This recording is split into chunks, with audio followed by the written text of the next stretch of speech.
the editor-in-chief of the Dispatch. So the latest news is that the Michigan Senate Majority Leader Mike Shirkey and the House Speaker Lee Chatfield were at the White House meeting with the president. According to reports, they said that they were not aware of any information that would change Joe Biden's apparent win in that state. Mollie Hemmingway, it's been said by some people that maybe the president was bringing them in to try to do something along the lines of getting a different slate of electors seated. What does it tell us that they said that they're not aware of anything that could change the outcome there?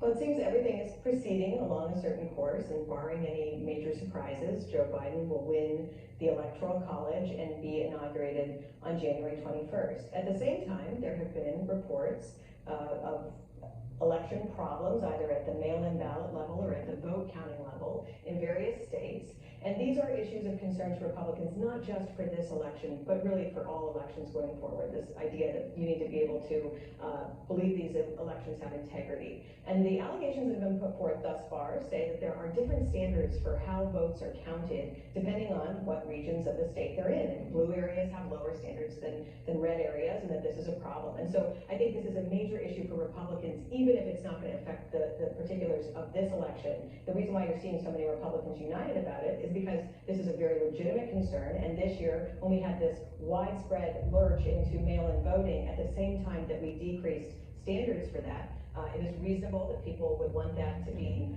looked at, and that's what's happening right now. It's all happening. Harold Ford Jr., Mitt Romney tweeted about this earlier today. He said, quote, having failed to make even a plausible case of widespread fraud or conspiracy before any court of law, the president has now resorted to overt pressure on state and local officials to subvert the will of the people and overturn the election. It is difficult to imagine a worse or undemocratic action by a sitting American president. We don't know what was said in that meeting, but it didn't seem that there might have been any undue pressure that was put on them, because they certainly didn't talk about it when they left the White House.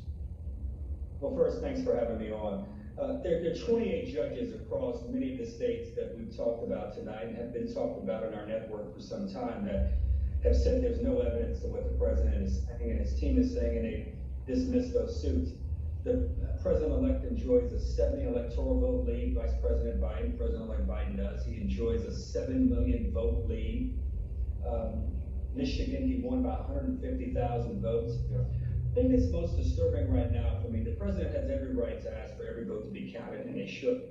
The question is whether or not we're going to allow a transition to start, and even if President Trump proves out the win, which I doubt will happen, the responsible thing to do is what every other president has done, which is to ensure, patriotic thing, that the next president is ready to deal with COVID, to deal with an economic recovery, to learn the lessons, the good and the bad of what this administration may know about China, Russia, or for that matter, any foreign adversary. That's a responsible and patriotic thing to do, and I hope at some point very soon President Trump does this. Jonah Goldberg, I read your column today, and you say that you are just plain angry about this.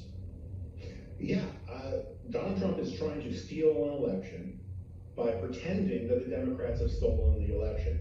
Mollie's absolutely right about there are issues of fraud and these kinds of things that are very minor, they're very small, they're very scattershot.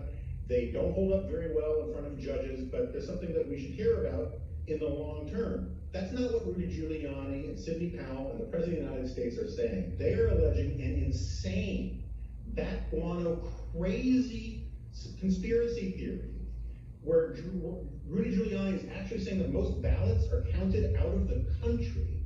They're alleging that those internationally recognized cyber ninjas, the Venezuelans, have hijacked our democracy.